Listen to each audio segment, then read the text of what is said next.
The liquid ran cold down my dress. Champagne fizz dripping off satin, staining it with sticky humiliation. Her laughter cut sharp across the room. My sister's daughter, the same girl I'd bought that car for 2 summers ago. "Now you look as cheap as you really are," she sneered. Everyone froze. My mother broke the silence. "She's just a child," Mom said. "Don't make a scene." "You probably deserved it." Her words hit harder than the drink. It was my birthday, my night, and in one moment they stripped it from me.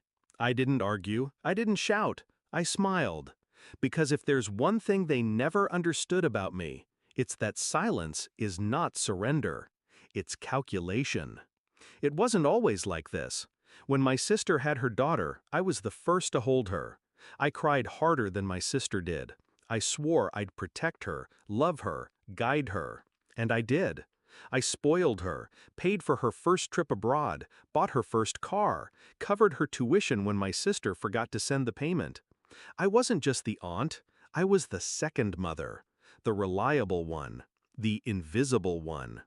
But somewhere along the way, she learned from her mother, learned to look down at me, learned that generosity makes you a target, learned to mock the hand that feeds you.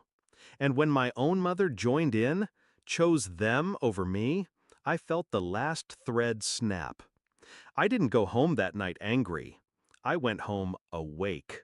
By midnight, I was logged into my sister's bank app. She had begged me years ago to help set up automatic payments, too careless to manage her own accounts.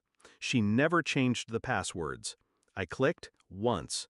Her credit card canceled. At 7:50 a.m., my phone buzzed. A text from her daughter. "WTF? My car's gone. It was repoed? What the hell did you do?" I didn't answer, because that was only the beginning. Here's the part no one sees coming. They built their lives on me. When my sister overspent, I covered her bills. When her daughter overdrafted, I slipped money into her account. Quiet rescues, silent safety nets. But the thing about being invisible? No one notices when you disappear until the ground under them collapses. Step 1 was the card. Step 2 was the car. Step 3? Their credit line. Frozen. No shopping sprees, no online orders, no emergency funds to fix what I broke. By noon, my sister was calling, screaming, accusing me of sabotage. I didn't deny it. I didn't confirm it either. I just let her voice crack and die into static. Then came the real move. The apartment her daughter lived in while pretending independence? Leased under my name. Every document, every signature. They'd begged me to co-sign when she was too young and her mother too broke. I logged into the management portal, unchecked one box, and submitted the termination notice. 30 days. That's all she had left before she was out on the street. The best part? Watching the dominoes fall without lifting another finger. Their calls grew frantic, their texts piled up, demands at first, then pleas. My mother even tried her favorite tactic, guilt. "You can't do this to family."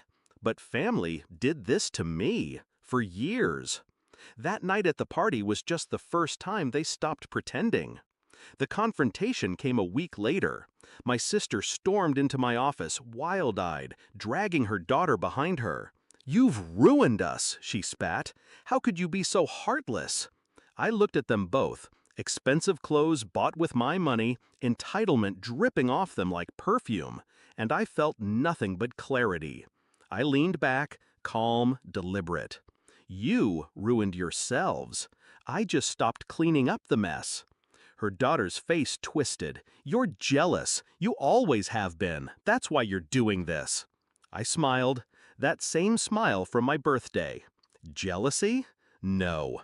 This is justice.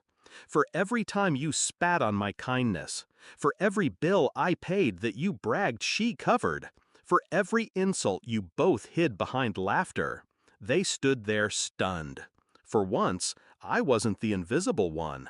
I was the one pulling the strings. The eviction notice came 2 weeks later. The car? Gone for good. The credit? Destroyed.